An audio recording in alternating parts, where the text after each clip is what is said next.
Commercial സ്ട്രീറ്റിൽ ഇങ്ങേ തല മുതൽ അങ്ങേ തല വരെ നടന്ന് ക്ഷീണിച്ച് മെക്ഡിയിൽ കയറി ഒരു സോഫ്റ്റ് ഡ്രിങ്ക് കഴിച്ച് നെക്സ്റ്റ് എവിടെ പോകുന്നുള്ള പ്ലാനിങ്ങിൽ ഇങ്ങനെ നടക്കുകയാണ്. എന്തെങ്കിലും കഴിക്കാനല്ലോ. സമയം ഇപ്പോൾ 9:30 മണിയായിട്ടുണ്ട്. ഇനി എന്തെങ്കിലുമൊക്കെ കഴിച്ചിട്ട് വേണം റൂമിൽ പോയി റെസ്റ്റ് എടുക്കാൻ. കാരണം രാവിലെ ഇറങ്ങിയ പരിപാടിയില്ലേ, ഇനി നാളെയും ഇതൊക്കെ തന്നെ ആയതുകൊണ്ട് എന്തായാലും റെസ്റ്റ് എടുക്കൽ നിർബന്ധമാണ്. പിന്നെ ബാംഗ്ലൂർ ചെന്നിട്ടുണ്ടെങ്കിൽ എന്ത് കഴിക്കണം എന്നുള്ള കാര്യത്തിൽ യാതൊരു ഡൗട്ടും ഇല്ല. ഞങ്ങൾ ഫസ്റ്റേ ഫിക്സ് ചെയ്തൊരു സംഭവമാണ് കുടു റോൾ കഴിക്കുക എന്നുള്ളത്. അൽ അമേനെ പോയിട്ട് പിന്നെ നല്ല ക്ഷമ വേണം അവിടെ പോയിട്ട് ഫുഡ് കഴിക്കണമെങ്കിൽ. അത്രയും തിരക്കായിരിക്കും. ഒരു സ്ഥലത്ത് നിന്ന് ഓർഡറൊക്കെ ചെയ്ത് വേറൊരു ക്യൂവിൽ പോയി നിൽക്കാണ്ട് അടുത്ത അവിടെയും ക്യൂ നിൽക്കണം. അതൊക്കെ പ്ലാൻ ചെയ്ത് നിൽക്കാനൊക്കെ റെഡി ആണെന്നുണ്ടെങ്കിൽ ആ ഭാഗത്തേക്ക് പോയാൽ മതി. പിന്നെ എന്തായാലും ബാംഗ്ലൂരൊക്കെ പോവുകയാണെന്നുണ്ടെങ്കിൽ നമ്മൾ ട്രിപ്പും ഫുഡ് കഴിക്കലൊക്കെ തന്നെ ആണല്ലോ.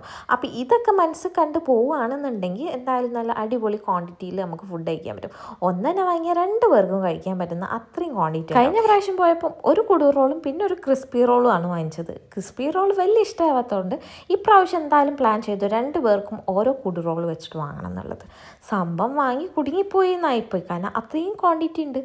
കഴിയുന്നതും 2 പേര് പോവുകയാണെന്നുണ്ടെങ്കിൽ ഒന്ന് വാങ്ങി ഷെയർ ചെയ്യുന്നതായിരിക്കും നന്നാവുക. അതായിരിക്കും നല്ലത്. കാരണം ക്വാണ്ടിറ്റി അത്രയും ഉണ്ട്. പിന്നെ ഓൾമോസ്റ്റ് അതും ഇതുമൊക്കെ പെറുക്കി തിന്നതുകൊണ്ട് ഞങ്ങൾക്ക് വലിയ വിശപ്പില്ല. പിന്നെ നൈറ്റല്ലേ, എന്തെങ്കിലുമൊക്കെ കഴിക്കണമല്ലോ.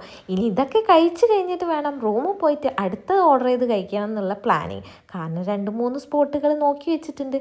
പോയി കഴിക്കാൻ നല്ല തിരക്കായിരിക്കും എന്നുള്ളതുകൊണ്ട് ഓർഡർ ചെയ്ത് വരുത്താം. അതായിരിക്കും നന്നാവുക. അപ്പോൾ വീഡിയോ ഇഷ്ടപ്പെട്ടാൽ ലൈക്ക്, ഷെയർ ആൻഡ് സബ്സ്ക്രൈബ്.